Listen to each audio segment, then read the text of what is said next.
Now, I just want to get you people to cast your minds back to 1977. Now, I know for Rick and Alex, Hodgie's boys, a bit difficult for you because you weren't around at that time, but our Prime Minister at the time, Malcolm Fraser, Governor General, much to the disgust of Gough Whitlam, was John Kerr. Our Premier was Rupert Hamer. There was the railway disaster at Granville. So these things, we finally got rid of the God Save the Queen and adopted Advance Australia Fair as our national anthem. Peanut farmer Jimmy Carter was US President. Ironically, we could end up in the US having another peanut as President if Trump gets in. The first of the 7-Eleven stores opened up. Centenary test of the MCG, who can forget that? Dennis Lilly, LBW, Alan Knott to win by exact amount that was won 100 years earlier. Grand final, Twiggy Dunn kicked a goal after the siren for a draw between Collingwood and North Melbourne. Roots was the most watched TV show ever. Now I must admit I only watched it because I thought it was all about sex. Apparently it wasn't. The first flight of the space shuttle. Pelé retired after 1,281 games and 1,363 goals. Most importantly, it was the official formation of the Ocean Grove Snooker Club. Yeah. On behalf of the committee, I'd like to welcome you all here today to celebrate our 40th year. Special welcome to all the partners of our players. You allow us to indulge in our game Wednesday night, particularly the homeowners, where the wives, you open up your homes to allow us to come in and play snooker. Without your support, these 40 years would not have been possible.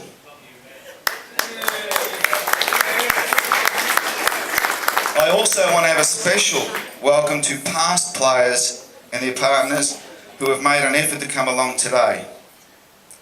I would also like to take the time to reflect on people in our club over the 40 years that have passed away. We've lost players, we've lost partners of players, even families have lost close family members over those 40 years. Trust us, your thoughts and with us every time we rattle our cues on a Wednesday night. It's also great to see some of the partners of some players that have passed away that are here today. I know we treasure those people. Sue Franklin, after losing Ronnie, still opens up her home for us to be able to play pool there. Sue and all people like Sue, you are treasured and always will be a treasured part of our club. Well, 40 years. Ironically, there's some other milestones that have been had recently. I was actually talking to Munzie the last time I played him, and I said, Munzie, you still fire up a bit on the pool table. He said, well, I do. I said, how about the passion stakes at home? You still fire up a bit. He said, Klinger, sex for me nowadays is like trying to play snooker with a piece of rope. It just doesn't work. Now another couple,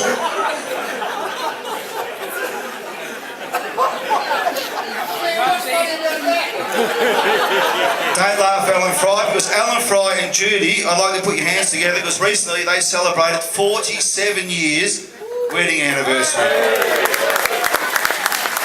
Now those people that know Alan Fry knows that he loves a bit of bling.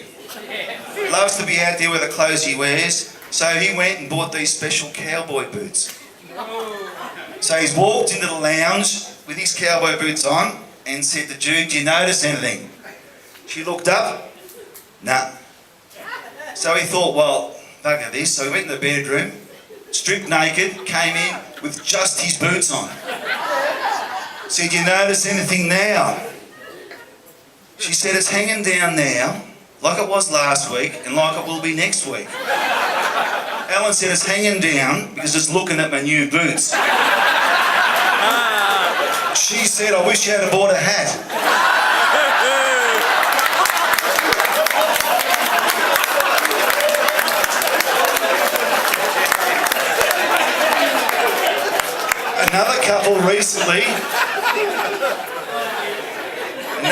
recently has celebrated their 40th wedding anniversary.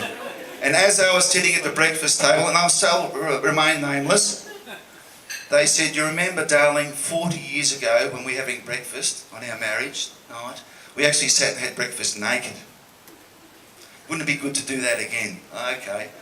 So they disrobed, and the wife said, "My nipples are just as hot for you now as they were 40 years ago." He said, "No wonder, one's in your cup of tea and one's in your porridge."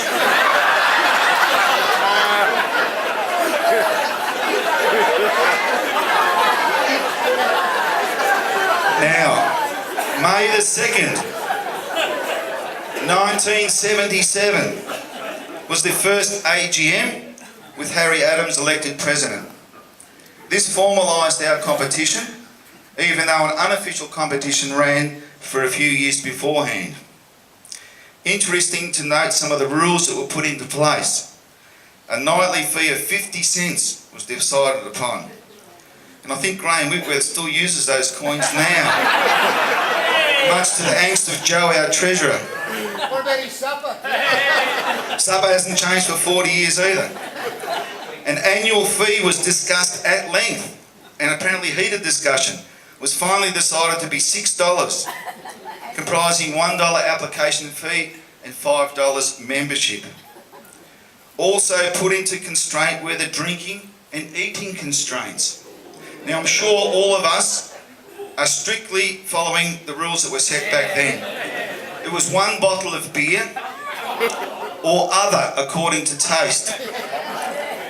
The Beaton boys quickly worked out that if you changed that bottle to a bottle of whiskey, wasn't too bad. The liquor was to be enjoyed after the completion of play or halfway if desired, but not during games being played. I'm sure this is still being adhered to now. Food was to be a plate of sandwiches or an other alternative substitute. Certainly nowadays when we play the Whackers at their table, we look forward to Roy bringing his supper. Shirley has raised it. Supper really should be simple, but I'll give you an example where it was a little bit muddled up. There was one game where the home game for the Whackers was rescheduled to the Gremlins venue.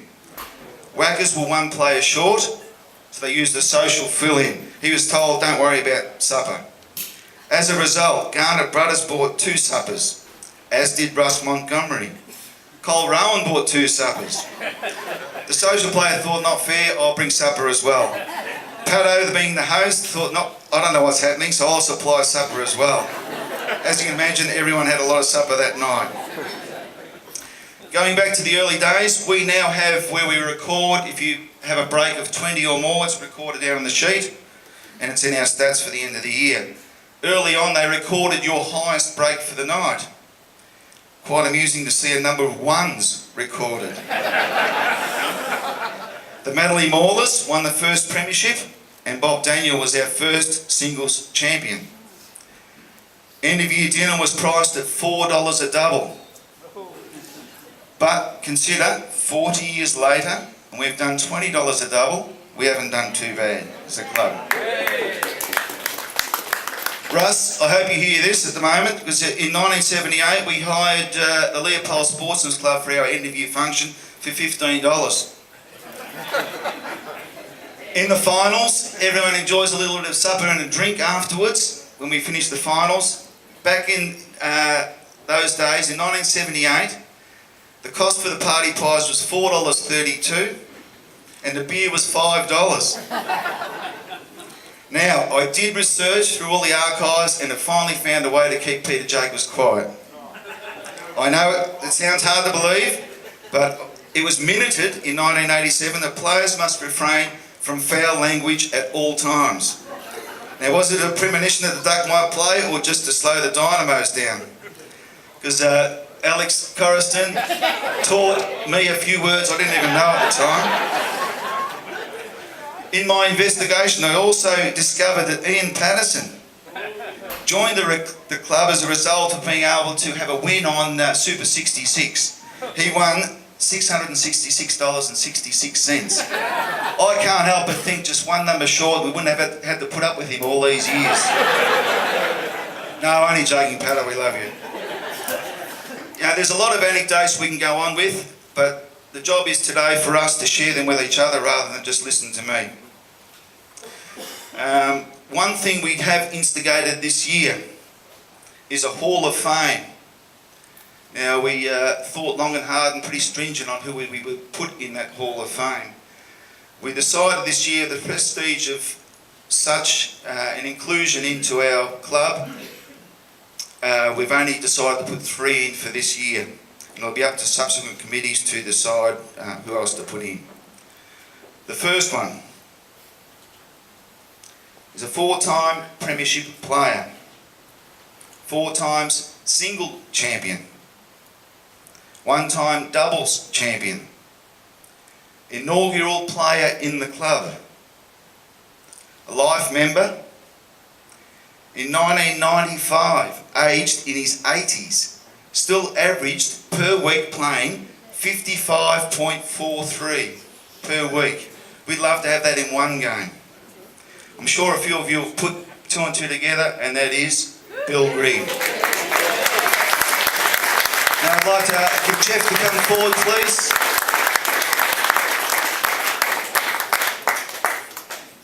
Just speaking a little bit about, I was fortunate enough to play against Bill.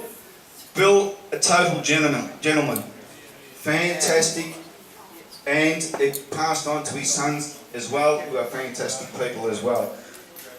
Bill, the way he played, he was almost like the silent assassin.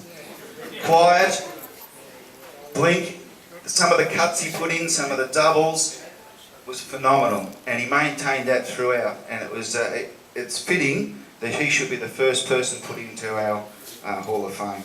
Go easy on me. Treat me gently. Turn it around.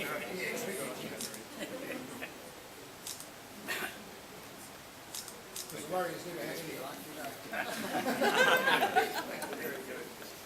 As big as your brother, John. You can go now.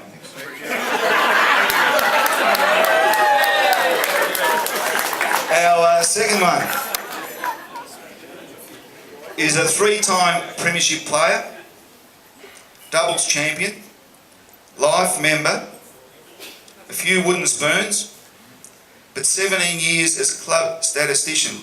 And how we look forward to receiving that sheet each week to let us know how we went the week before and his stats at the end of the year.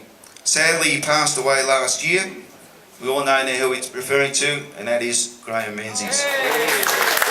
I'd like Lorraine to come forward, please. Lorraine.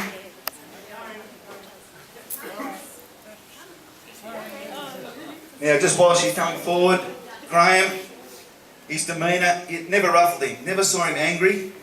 He smiled for a few years. A few teeth missing, but he got that rectified. But a lovely person who would do anything for you, and when some job needed to be done around the club, he's one of the first blokes that ever put his hand up.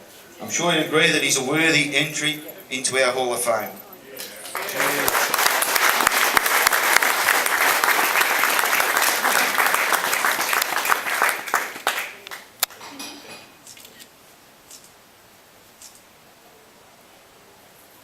Thank you. Well done. Our last one for this year, entering in, and I'm really chuffed that this has happened. He's a 6 times premiership player, 1-time single championship, but I'll elaborate that in a little while. 19 times highest average, with his best being 73.56. Imagine us, we look forward to having 73 and won the odd game once a year, if we can. And he's averaged that. 20 times he's had the highest break for the season, with his best being 102. Only player to have a break of 100 or more, and he's done it 3 times. Only player to ever clear the table, that is pot every ball. I can attest to that because one of those games was against me. Now, Roy, I want you to tell them.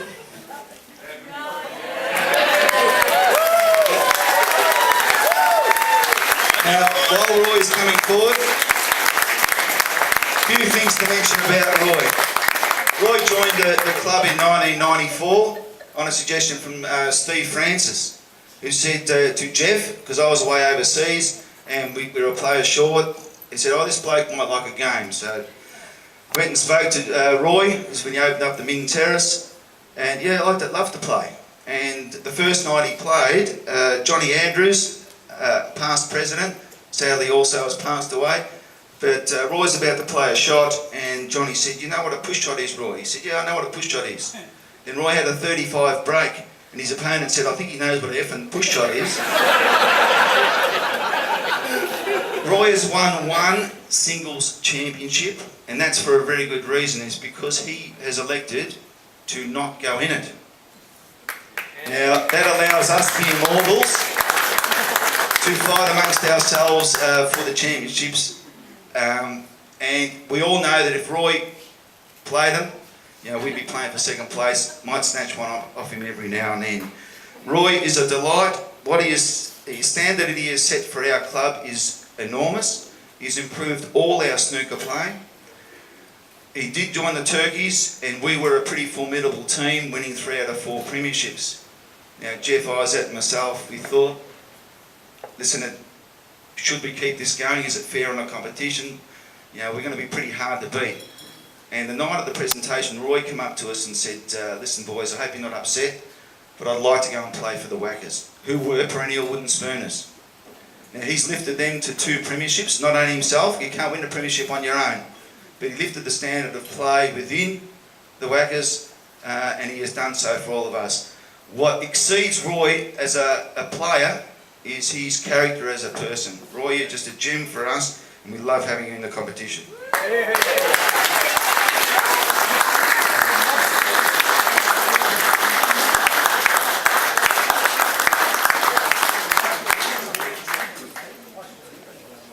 Roy just mentioned he's the only one of them that's still alive.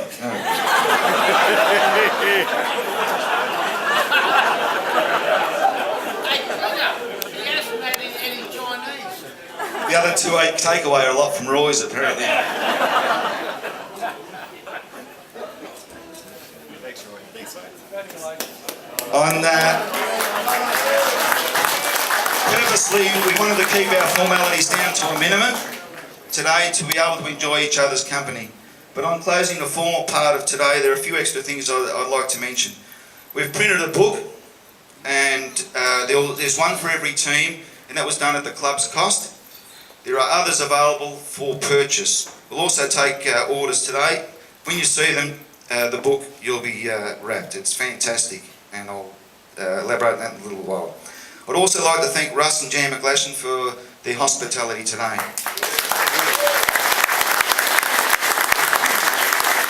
You know, they're certainly looking after us, and when you see the quality of the food that comes out, it's second to none, no doubt. Also, I'd like to thank our bus driver today, Julie, transporting people backwards and forwards from Ocean Grove. I'd also like to thank all the captains for their involvement in the information for the book and contacting past players. Special thanks. Now, this really is a special thanks to Jerry Sanderson and Jeff Isaac. Without you two, this day would not have happened. The